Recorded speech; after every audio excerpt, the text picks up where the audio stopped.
Assalamualaikum warahmatullahi wabarakatuh.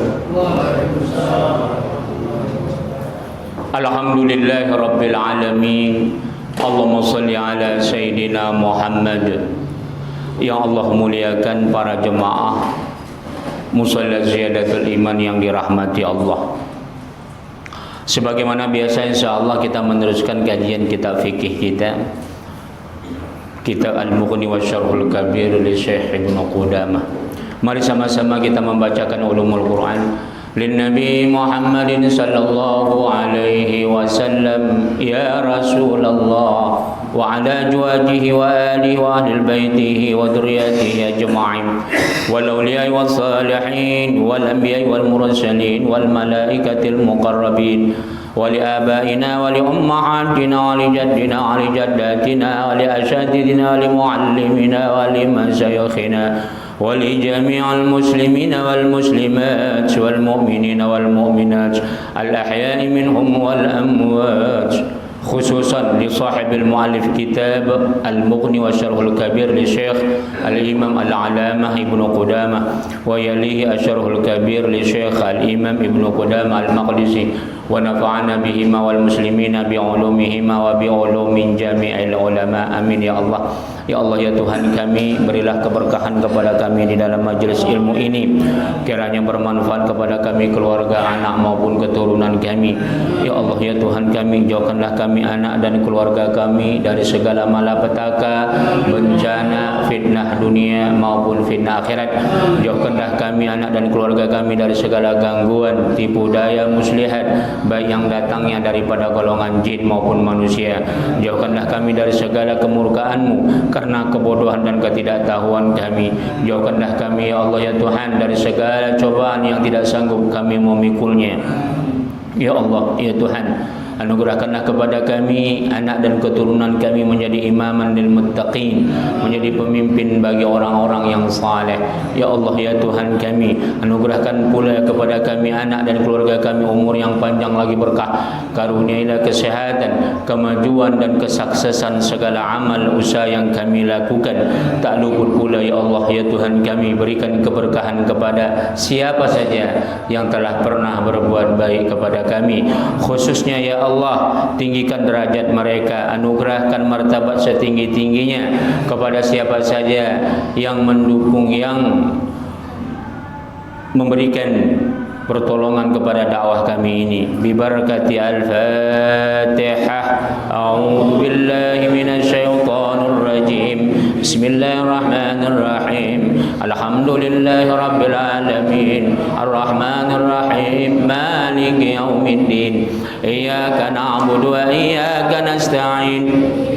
Ihdinas siratal mustaqim. Siratal ladzina an'amta 'alaihim ghairil maghdubi 'alaihim waladdallin. Amin. Alhamdulillah. Halaman 153 ya. Kita nanti membaca matan dan syarahnya juga ya, sedikit-sedikit supaya dapat kita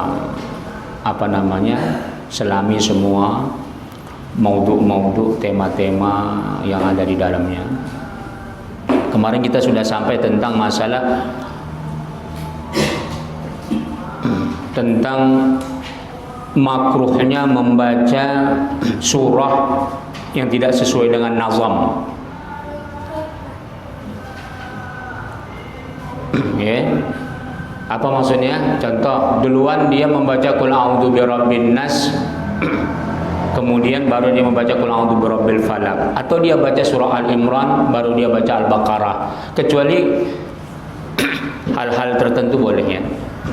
Seperti umpamanya untuk tahkim, untuk tarbiyah, untuk kita memberikan penjelasan hukum, atau untuk pendidikan, atau sebagaimana yang kita sebut sebelumnya, umpamanya ada orang yang lagi gelisah karena gangguan jin dan setan dan sebagainya.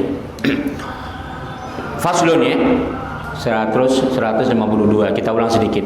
Wal mustahabu ay yaqra'a fi tsaniyah Dan disunahkan kita membaca yang kedua itu surata ba'da surati ba'dal surah ba'da surah. Jadi membaca surah setelah surah allati qara'aha fi raq'atil ula, yang dibacanya pada rakaat pertama fi nazam, sesuai dengan nazam. Qala Ahmad fi riwayatin, ada pendapat Imam Ahmad dalam sebuah riwayat yang bersumber daripada Mihnah, a'jaba ilayya ay yaqra min al-Baqarah ila asfal lianna dzalika al-manqul an Rasulullah sallallahu alaihi wasallam.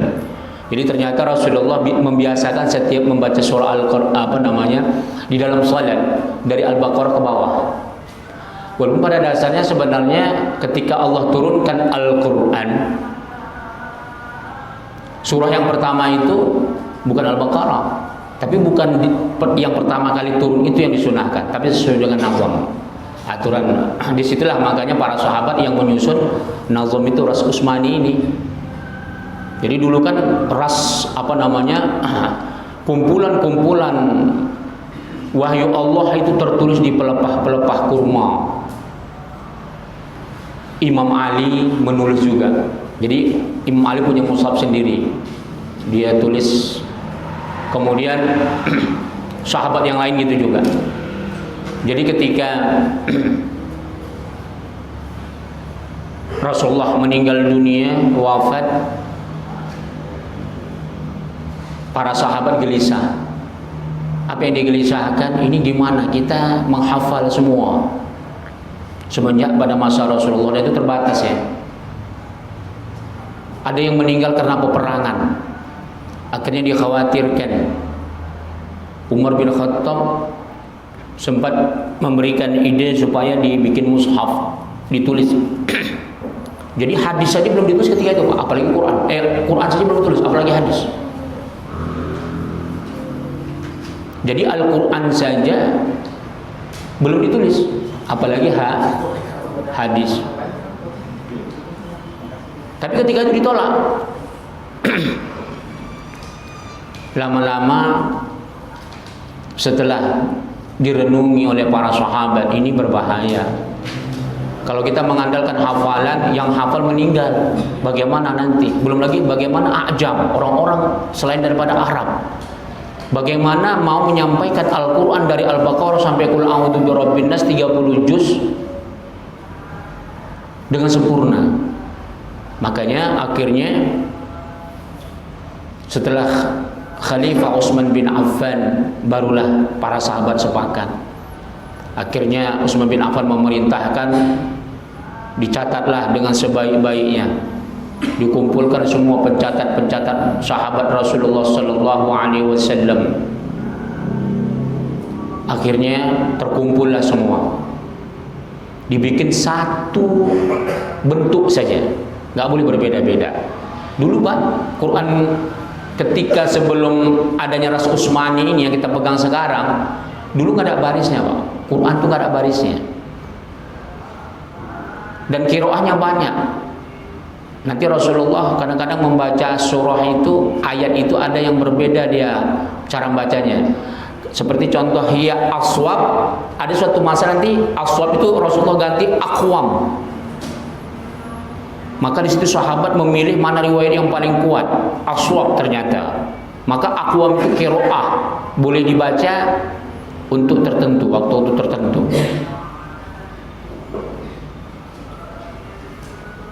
Dan titiknya pun berbeda-beda. Kalau huruf qaf titiknya satu, huruf fa nggak bertitik. Huruf fa itu nggak ada titiknya dulu, dan barisnya nggak ada. Akhirnya Utsman bin Affan sepakat dengan para sahabat dibikin satu bentuk, berbaris, bertitik. Setelah itu apa? Dibakarlah semua mushaf yang ada. Dibakar semua mushaf yang ada. Tujuannya apa? Supaya jangan nanti terjadi perdebatan. Padahal nggak ada yang perlu diperdebatkan. Karena memang sahabat sudah menyaksikan secara mutawatir, secara warid, dan memang langsung mereka belajar Quran dari Rasulullah sallallahu alaihi wasallam. Jadi kalau ada perbedaan lahzah, ada perbedaan qiraah, itu semuanya adalah nggak ada yang perlu dipertentangkan. Jadi untuk supaya jangan terjadi pertentangan, orang-orang ajam, orang-orang non Arab, dibikinlah satu bentuk Ajalah Ras Utsmani yang kita pegang sekarang ini. Jadi nazamnya apa? Al-Baqarah yang pertama, terus tersusun sesuai dengan Rasulullah Sallallahu Alaihi Wasallam, sebagaimana di sini tadi katanya apa, riwayat Minanya, aku sangat heran, sangat bangga, sangat takjub bahwasanya Rasulullah Sallallahu Alaihi Wasallam itu apa, ayaqra'a minal Baqarah, membaca surah Al-Baqarah ilal asfal, ke bawah terus, itu ya. Ini bersumber dari Rasulullah Sallallahu Alaihi Wasallam. Wa ruwiya an Ibnu Mas'ud annahu su'ila amman yaqra'ul Qur'an mangkusan. Tapi ternyata ada juga riwayat Ibnu Mas'ud, dia pernah ditanya tentang orang yang membaca Al-Qur'an mangkusan. Bagaimana kalau terbalik, gitu ya. Faqala dzalika mangkusul qalb. Dijawabnya, orang yang suka membaca Al-Qur'an dengan terbalik, khususnya dalam sholat ya. Beda kalau kita di luar sholat, itu menerangkan hukum. Beda. Orang yang suka sholat terbalik-balik membaca surahnya, katanya apa? Dzalika mangkusul qalb. Nanti hatinya terbalik-balik. Jadi dari sejak zaman sahabat pun nggak suka gitu ya. Wa fasara Abu Ubaid bidzalik. Fa in qara'a kadzalika fala ba'sa bihi li'anna Ahmad qala hina su'ila an dzalika la ba'sa bihi. Jadi kalau untuk hal-hal tertentu boleh, nggak masalah ya, tidak perlu dipermasalahkan. Sebagaimana yang sudah kita jelaskan sebelumnya. Tapi sebaiknya sesuai dengan nazam. Makruh ya, makruh saja, tidak sampai membatalkan salat. Nah, alaysa ya'lamu as-sabi ala hada. Jadi bagaimana kalau anak-anak tahu nggak tentang masalah ini? Wa qarruya anal Ahnaf, ada riwayatkan oleh Imam Hanafi qara al-Kahfi fil ula wa fi thaniyah bi Yusuf. Ternyata Imam Hanafi mengatakan ada riwayat Rasulullah itu pernah membaca surat Al-Kahfi dulu rakaat pertama, yang kedua baru surat Yusuf.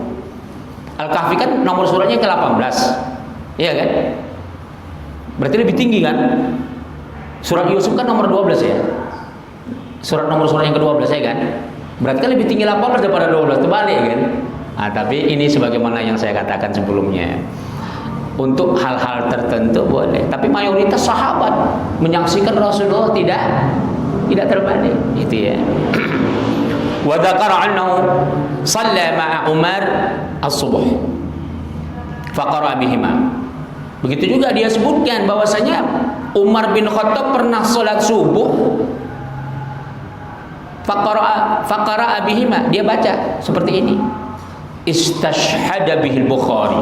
Imam Bukhari menemukan riwayat ini. Nah, tapi ini untuk kasus tertentu, ya. Nah, alhamdulillah, wallahu taala alam. Kita masuk masalah baru. Mas'alatun, halaman 153 ya. Wala yakrahu qira'ata awakhir suwar wa awsatuha, dan tidak makruh membaca di akhir surah atau pertengahannya. Wa anhu yakrahu. Jadi tidak makruh hukumnya membaca di akhir surat atau pertengahannya. Wa anhu, dan darinya memakruhkannya. Jadi ada riwayat memakruhkan. Al-masyhur an Ahmad annahu la yakrah. Pendapat Imam Ahmad yang masyhur tidak makruh. Awakhir suwar wa awsatuha fi shalah. Nuqila anhu jama'ah. Jadi ini bersumber daripada riwayat jamaah li qaulillahi ta'ala faqra'u ma tayassara min, maka baca kamulah, kata Tuhan, kata Allah, apa yang menurut kamu ringan. Udah, ini pendapat Imam Ahmad. Ya. Jadi ini ilmu sama kita, penambahan. Nah, tapi ini tidak bisa kita pegang ya. Tidak bisa kita pegang. Kenapa? Pendapat Imam Syafi'i mengatakan makruh. Jadi kalimat dalam Al-Qur'an Allah bilang bacalah kamu ayat Al-Quran itu yang ringkas-ringkas, bukan berarti sementang makna secara lafzi ayat ini berarti kita membacanya mencaplok-caplok saja. Berbeda, ini maknanya luas, muhmal.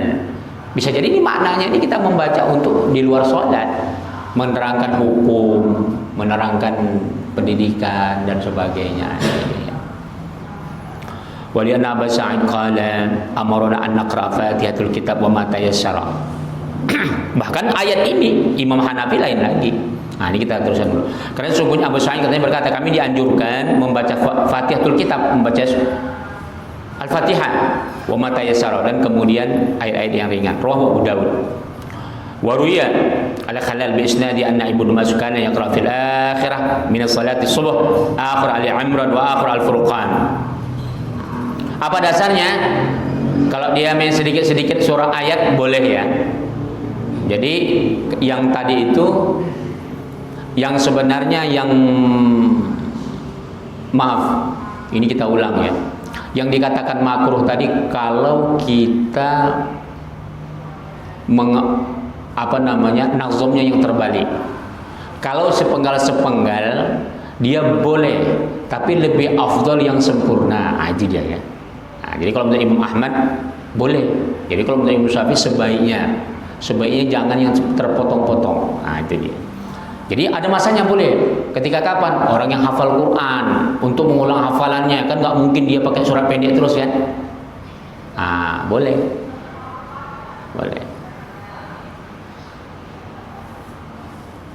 Contoh, dulu berapa tahun yang lalu pernah mati lampu sini waktu sholat tarawih.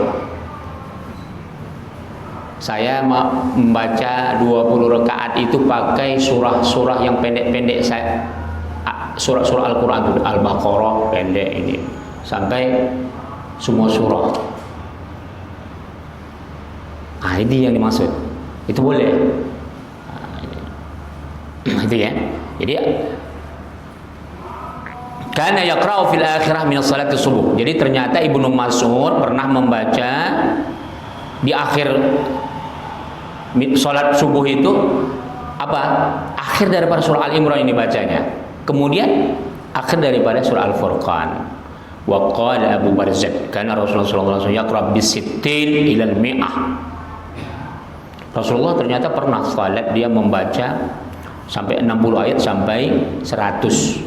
Fihi dalil ala annahu lam yakun yaqtasir ala qiraati surah. Jadi ternyata ini merupakan dalil bukti bahwasanya Rasulullah itu pernah memenggal-menggal Quran, dan itu tidak dikatakan singkat, panjang dia, termasuk panjang itu.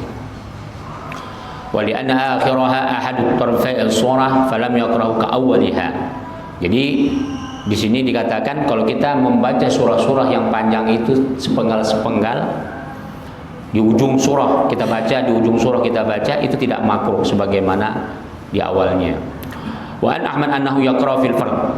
Ternyata itu katanya menurut pendapat Imam Ahmad ternyata itu hanya sholat sunnah. Kalau sholat wajib katanya makruh. Nuqila anhu al-Marwazi wa qala suratun ajabu ilayya wa qala al-Marwazi wa kana li Abi Abdullah qaraba yusalli bihi fa kana yaqra fi thaniyah min al-fajr bi akhir surah falamma aqtaru qala Abu Abdullah taqaddam anta fasl faqultu lahu hadha yusalli bikam mundu kam qala da'na minhu yajib bi akhir suwar wa karahahu. Jadi ternyata ada riwayat oleh Al-Marwazi bahwasanya ayat-ayat yang dibaca pada masa sahabat dulu termasuk tabi'in mereka yusalli bihi fa kana yaqra fi tsaniyah min al-fajr bi akhir surah, pernah melakukan itu. Tapi itu rata-rata mereka katanya melihatnya adalah salat sunat. Tapi ada juga yang salat wajib. Itu ya. Ditanya, "Hada yusalli bikam mundu kam?" Kamu salat tadi berapa? Jadi kata Abdullah, "Taqadu anta fasl." Tadi kamu pertama kali membaca surah itu terputus. Baru ku jawab, "Hada yusalli bikam mundu kam." Ketika salat yang kita lakukan ini berapa jumlah ayat yang dibaca tadi? Qala da'na min yajib bi akhir surah. Disebutnya lah, saya membaca surah ini terpotong di akhir surah saja. Dijawabnya. Kemudian dia mengatakan apa? Wa karahahu. Dia tak suka. Tak suka dia seperti itu. Ini salah satu bahwasanya kalau sholat wajib tidak disukai. Kalau sholat sunnah nggak apa-apa. Makanya kemarin kita terangkan, kalau sholat taraweh baca suratul Fatihah disambung nggak apa-apa.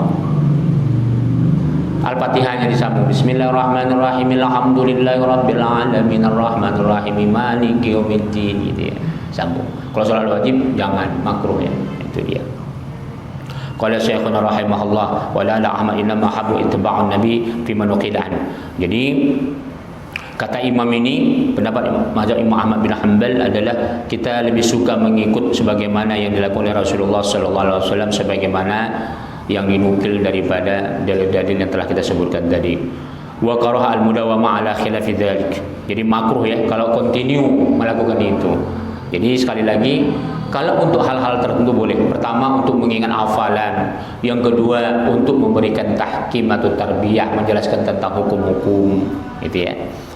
Fa innal mawdu'ani Nabi sallallahu alaihi wasallam qira'atu surah aw ba'du suwar min awwaliha wa nukila anhu riwayat tsalitsa annahu yaqra'u qira'atu awsatu surah duna akhiriha lima ruwaina fi akhir suwar an Abdullah bin Mas'ud.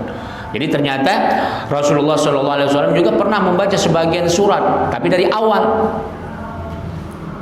Tapi ada juga riwayat mengatakan, riwayat tsalitsa, dia memakruhkannya kalau membaca pertengahannya surah saja, tidak yang lain, ngambil yang tengahnya saja. Lima ruwaina fi akhir suwar an Abdullah bin Mas'ud. Sebagaimana diriwayatkan oleh Abdullah bin Mas'ud tentang Rasulullah pernah membaca akhir daripada surah setiap di akhir surah daripada surah Al-Qur'an. Walam yanqil mithla dzalika fi wasfiha. Jadi katanya apa? Tidak kami temukan dulu Rasulullah itu seperti ini, mengambil pertengahannya saja. Nah, jadi sangat jarang dilakukan ya, pertengahan surah yang diambil. Kalau enggak akhir, awal. Bukan berarti tengahnya enggak boleh.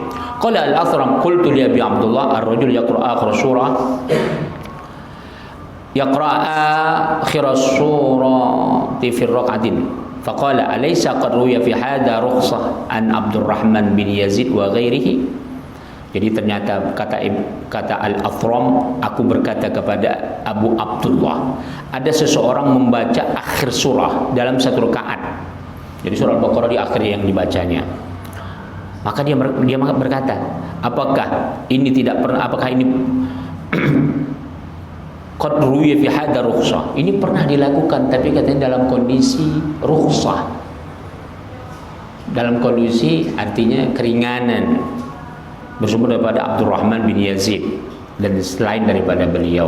Nah, jadi kesimpulannya adalah bahwasanya yang afdal adalah membaca dari awal dulu, bukan berarti nggak boleh yang tengah dan yang akhir ya. Jadi tergantung kemana kita meniatkannya. Itu saja ya. Kita sambung terus halaman 154.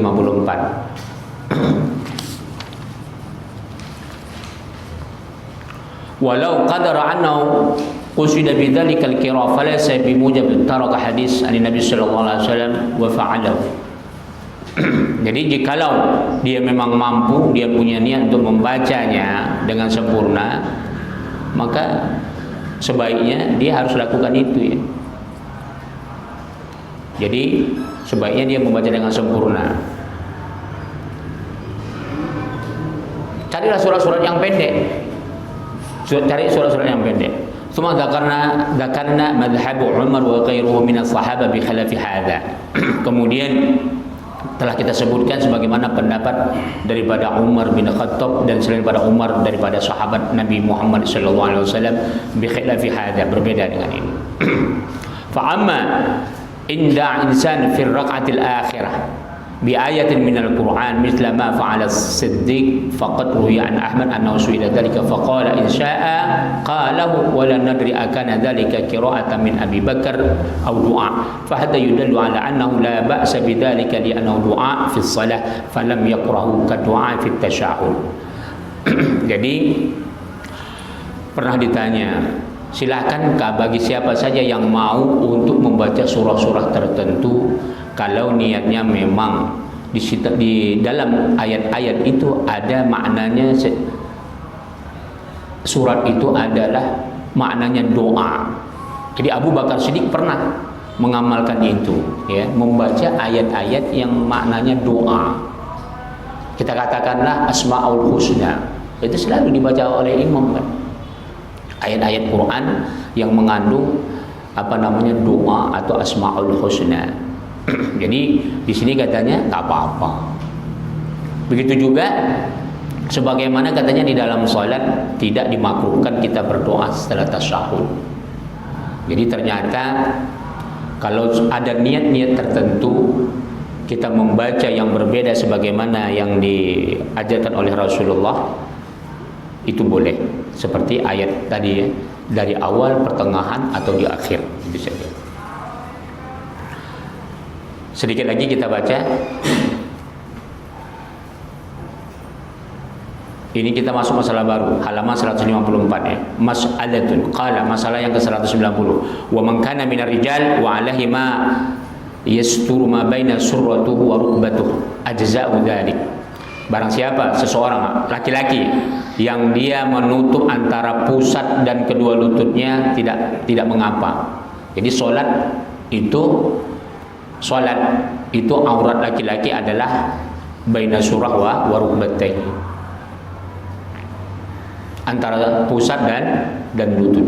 Wa jumlatan dzalika anna sitra al-aurah anin nazar bima la yasifu al-bashar wajibun wa syartun li sihhati shalah. Jadi secara kesimpulan adalah menutup aurat daripada pandangan, ya. Pandangan orang itu hukumnya adalah wajib dan merupakan syarat sahnya salat. Jadi jangan ada pakai celana pendek lagi Pak ya. Jangan pakai celana pendek di luar, haram. Wa bihi qala Asy-Syafi'i wa ashabur ra'y. Itulah pendapat Imam Syafi'i, begitu ashabur ra'y.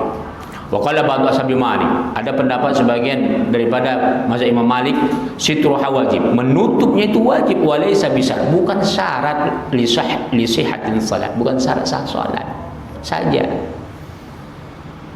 Jadi bukan syarat sah salat saja orang menutup lutut dan pusat, itu memang sudah wajib katanya.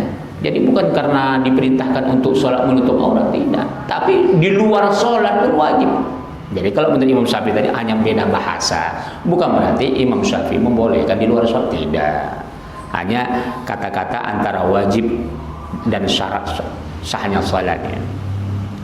Jadi seolah-olah kalau dibilang syarat sahnya salat berarti di luar salat boleh. Enggak, itu ya. Nanti akan kita baca seterusnya. Wa qala ba'du biya syartun ma'ad adz-dzakaru dun as-sahih. Ihtazzu 'ala annaha laysat syartan bi anna wujubaha la yahtassu bis salah. Falam yakun syartan ka istinabis salah fi ad-daril maqsumah. Jadi memang itu bukan hanya sekadar, itu merupakan syarat bagi laki-laki. Jadi hujjah ini adalah tidak hanya sebagai syarat wajibnya dia melaksanakan salat menutup aurat, tapi tidak hanya khusus la yahtassu bis salat. Falam yakun syaratan. Jadi di luar salat pun wajib.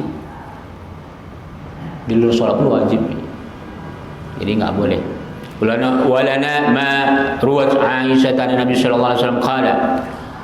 Menurut pendapat kami ada dasarnya. Apa? Sebagaimana Sayyidatu Aisyah istri Rasulullah sallallahu alaihi wasallam pernah bersabda, la yaqbalullahu salata haid illa bi khimar.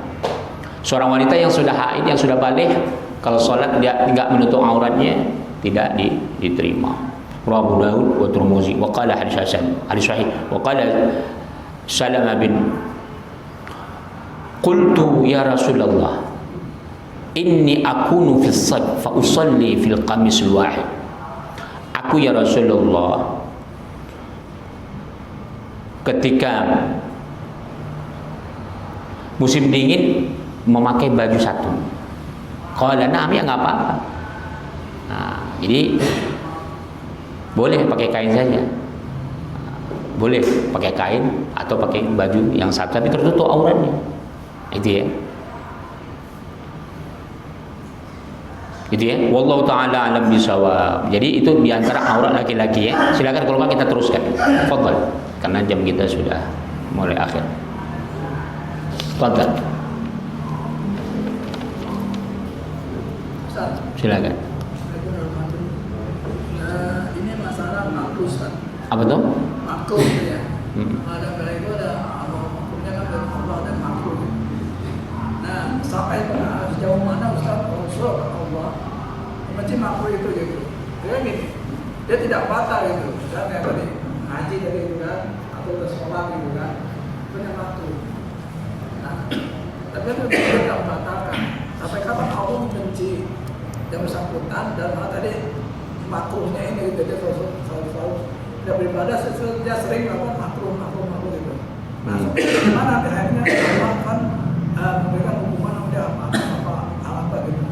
Terus kedua tadi mengawakan apa ada masalah lain yang membolehkan, misalkan orang hanya sampai pusat sampai dengkul boleh gitu, ada nggak gitu? Itu aja ya. Alhamdulillahirabbil alamin.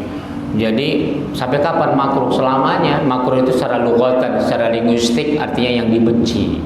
Tapi maknanya adalah ma la yuthabu ala fi'li wa la yu'aqibu ma la yu'aqibu ala fi'li. Dia enggak dapat dosa kalau dia melakukannya. Tapi wa la yuthabu. Dia wa yuthabu ala tarkih. Dia dapat pahala kalau meninggalkannya. Ya dia enggak dapat pahala. Kalau dia terus melakukannya, martabatnya rendah. Kalau di mata manusia bagaimana? Oh, berarti dia nggak pernah belajar fikih. Contoh umpamanya perkara yang makruh kan dalam sholat banyak. Tangan lewat lutut, cara takbirnya salah, berdirinya salah, membacanya salah. Itu di mata manusia rendah. Ini berarti memang nggak pernah belajar sholat, nggak pernah belajar fikih. Orang yang suka melanggar makruh, martabat ibadahnya rendah di sisi Allah. Nah itu dia. Jadi cuma dia tidak berdosa. Nah, dia tidak berdosa, itu ya. Kemudian masalah aurat, ini belum sampai. Nanti akan sampai. Rasulullah pernah mengatakan aurat itu adalah faraj wa dubur. Kemaluan yang depan dan belakang saja. Tapi tidak bisa kita memakai satu itu saja. Ternyata Rasulullah banyak sekali nanti di sini menyebutkan bahwasanya minal aurah itu adalah bainal rukbatai, bainal surah wa rukbatai, antara pusat dan kedua lutut. Ya. Saya mau tanya, Bapak berani nggak jalan kalau nutupi yang tengah dengan yang belakang saja? Takkan berani ya kan? Jadi sepakat ulama ya.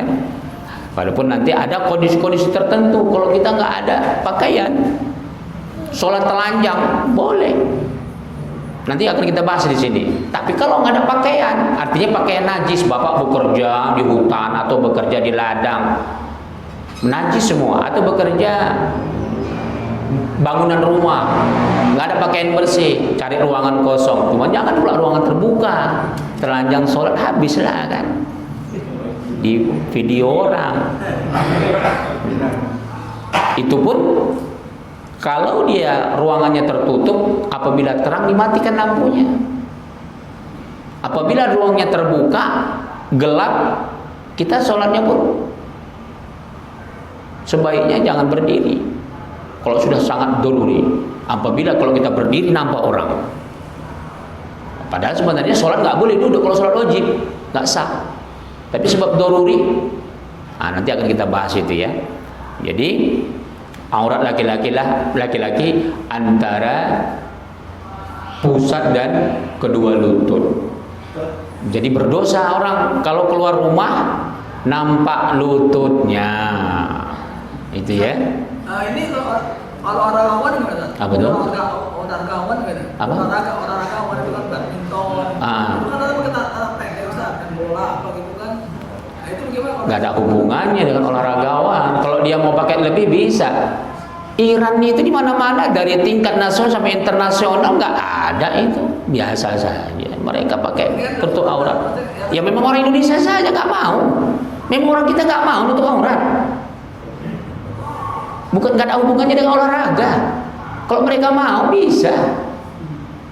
Sedangkan main bola aja bisa. Banyak orang-orang yang kuat imannya pemain bola internasional pakai karet lagi dia akan ditutupnya kakinya. Bisa, nggak ada masalah. Karena memang orang kita nggak mau. Alasan panas, ya kan? Ya udah dia pakai celana. Bayangkan itu kalau celana komprang kayak gitu, dia jongkok nampak kemaluannya itu. Nah, itulah dia. Celana sempit saja pun tidak baik untuk laki-laki. Apalagi sampai dia nampak lututnya, bertandang ke tetangga, nampak istri tetangga, besar dosanya ya, nggak boleh. Maksudnya yang street itu ya? Hah? Street itu kan ada celana street. Iya, celana komprang itu kalau bahasa jadulnya, bahasa orang dulu. Kalau yang ketat itu kan street itu kan street itu ada yang ketat itu. Oh, kalau yang ketat, nanti akan kita bahas. Menutup aurat, sholat, nanti akan sampai kita. Udah, wal wajib as-sitru bima yastur launul basharah. Fa in kana khafifan bainal launin al-jild min wara'i fa ya'lamu bayadhihi aw hamrati lam tajid shalah. Salat saja, Pak. Dia pakai kain tipis, nampak warna kulitnya, enggak sah. Padahal salat kan yang nengok umpamanya. Enggak boleh. Nanti sampai kita kejadian kita. Jadi enggak boleh. Walaupun dia menutup aurat tapi tipis semua, kayak Superman, kayak Batman. Sempaknya di luar gitu. Haram. Tidak boleh. Jadi dikatakan nutup aurat itu jangan. Makanya kenapa Rasulullah mensunahkan serban pakai jubah. Jadi ini bukan budaya Arab. Ini perlu saya jelaskan ya. Ada budaya manusia yang menjadi sunnah, budaya Arab yang menjadi sunnah dalam Islam. Jadi banyak sekarang ini orang menghina pakai jubah. Banyak orang menghina kita pakai jubah, katanya meniru budaya Arab. Udah, ada budaya-budaya yang dulu kita jadikan sunnah. Cuman yang lucunya yang banyak yang bertebaran di Indonesia ini yang menghina jubahnya saja. Ingat, akikah itu bukan budaya Islam. Akikah, Pak, itu budaya jahiliyah. Tapi diamalkan oleh Rasulullah menjadi budaya menjadi syariat. Makanya Imam Hanafi mengatakan akikah itu tidak sunnah, mubah. Karena semenjak sudah ada kurban, maka terhapuslah syariat daripada akikah menurut mazhab Imam Hanafi. Udah sepakat seluruh ulama mazhab kecuali Imam Hanafi. Akikah itu tak sunnah muakkad, sunnah saja. Itu pun sunnahnya orang tuanya, bukan dirinya. Dah, itu budaya. Coba saya mau tanya, mana mereka berani menghina akikah? Udah itu musafahah, salaman. Salaman itu bukan budaya, bukan syariat Islam asalnya. Budaya Yaman. Lihat nanti di dalam hadis Ibnu Majah, ya, hadis Sahih Ibnu Majah. Itu budaya Yaman. Rasulullah senang dengan budaya itu. Akhirnya Rasulullah mengatakan kita amalkan itu jadi syariat. Saya mau tanya, mana orang-orang yang menghina jubah di Indonesia itu menghina salaman? Ngapain ini budaya Yaman? Arab Yaman. Ini kan jubah saja yang dihina ya. Coba nggak usah salaman lah dia. Kalau nggak dibilang orang congkak, iya kan? Udah, haji. Saya mau tanya, haji itu budaya siapa? Jahiliyah. Tawaf itu budaya apa? Apa ada syariat Islam dulu mengajarkan itu setelah Rasulullah? Itu sudah ada sejak zaman jahiliyah. Menjadi syariat setelah datangnya Islam. Cuman pakai akhlak, pakai adab tawaf kita. Tawafnya orang jahiliyah telanjang.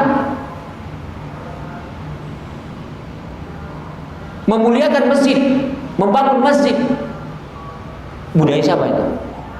Itu orang jahiliyah sudah membudayakan mereka mengagungkan Masjidil Haram.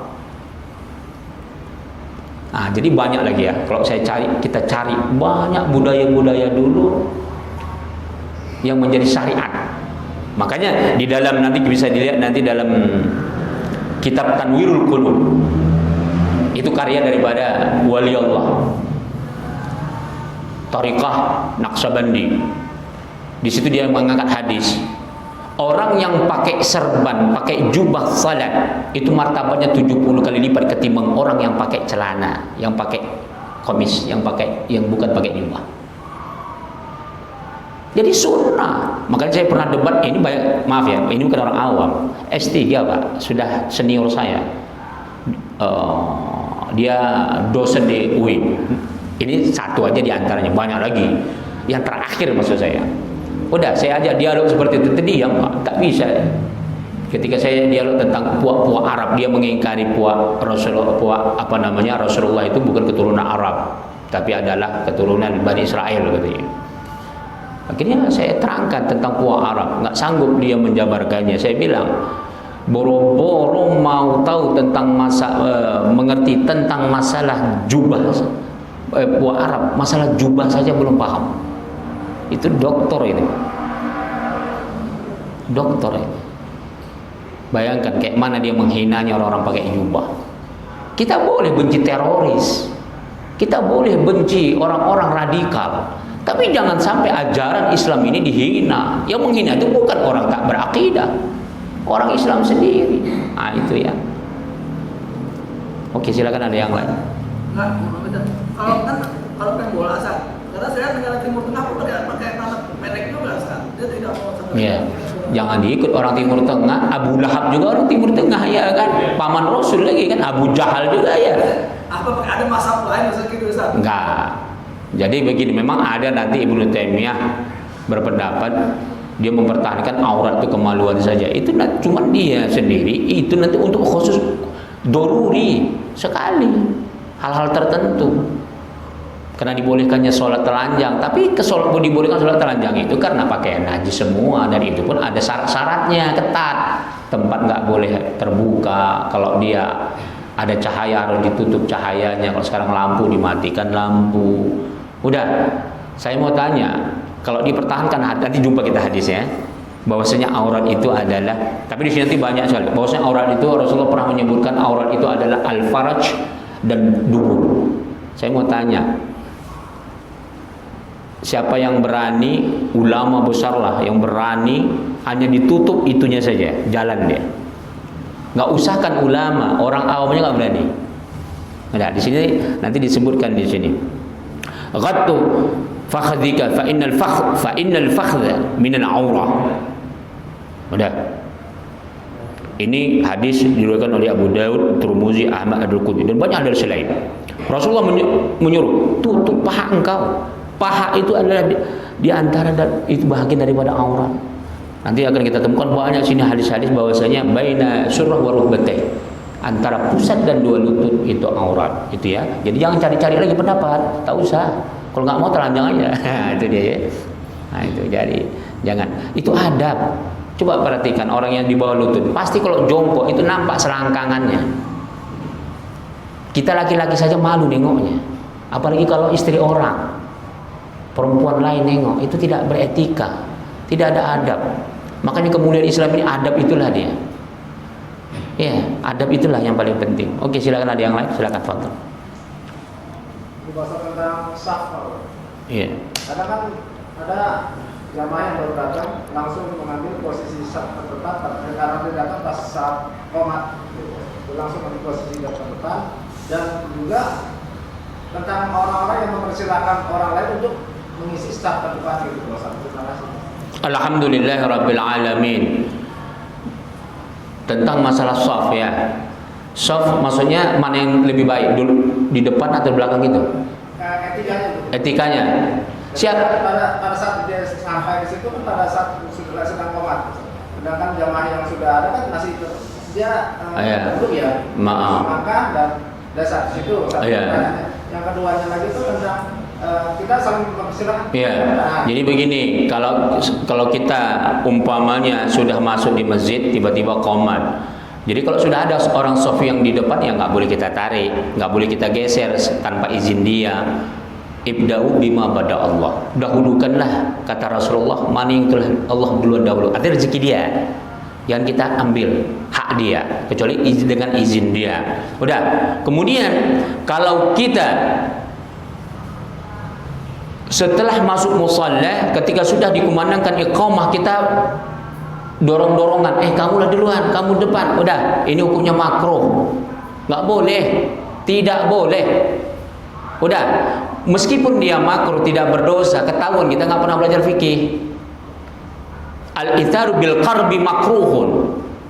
Jadi jangan kita, contoh waktu udah mau terakhir, orang mau berwudu, bapak duluan, nggak boleh. Kalau sudah mau azan, kita duluan. Wah, meskipun guru kita, meskipun ayah kita saja ngambil wudu duluan. So begitu juga shaf, jangan tolak-tolakan. Ini ketahuan ini 10 tahun belajar, begini-gini juga dia lagi di musola. Ini berarti tak berkah ilmunya saya pikir. Jadi jangan lagi diamalkan itu. Usahakan di musola kita, saya kira udah bertahun ya. Jangan sampai ada jemaah kita kalau sholat dorong-dorongan soft, kecuali mungkin dia merasa saya kan batuk-batuk. Kalau saya di depan orang lain gelisah, akhirnya dia duluan datang, tapi dia takut soft pertama, ya kan? Ya udahlah, kalau itu nggak apa-apa. Tapi apabila tanpa sebab doruri, jangan. Kita akan diklaim orang tak pernah belajar agama, rendah martabat kita. Ini datang sholat Jumat jam 11, duduk paling belakang. Allah, hilang fadilahnya. Kalau kita datang duluan, masuk sop pertama. Kalau kita datang terlambat, ternyata orang nggak mau duduk di sop pertama, kita duluan. Khairus sufufir rijal awwaluha wa syarruha akhiruha. Kata Rasulullah SAW, sebaik-baik sop laki-laki paling depan, seburu-burunya paling belakang. Wa khairus sufuf, kama qala Rasulullah SAW. Wa khairu sufufi an-nisa akhiruha. Sebaik-baik saf bagi perempuan paling belakang. Wa syarruha awwaluha. Seburu-buru saf perempuan paling depan. Tapi perempuan tengok umur, kalau sudah paling tua depanlah dia. Kalau cantik dia paling belakang. Itu ya. Jangan sampai yang tua dia pula terbikin belakang. Anakmu yang garis-garis depan, jangan. Itu dia ya. Terakhir, kama qala Rasulullah sallallahu alaihi wasallam, innallaha malaikatahu yusalluna ala mayamin shaf. Sesungguhnya Allah dan para malaikatnya berselawat kepada shaf yang paling kanan. Jadi utamakan ke kanan dulu, tapi jangan mempertahankan kanan kalau memang masih bolong pincang shafnya ketika sudah iqamah. Ini enggak pertahanan kanan semua, itu salah juga. Jadi kita ikutin yang baiknya. Wallahu taala a'lam bissawab. Al-Fatihah. A'udzu minasyaitonir rajim. Bismillahirrahmanirrahim. Alhamdulillahirabbil alamin arrahmanir rahim maliki yaumiddin. Iyyaka na'budu wa iyyaka nasta'in. Shiratal mustaqim. Shiratal ladzina an'amta 'alaihim ghairil maghdubi 'alaihim waladdallin. A'udzu minasyaitonir rajim. Bismillahirrahmanirrahim. Allahumma ij'al hadzal majlis barakatan wa mubarakah wa ba'id 'alaina fitnatan minad dunya wal akhirah walhamdulillahirabbil alamin. Assalamualaikum warahmatullahi wabarakatuh.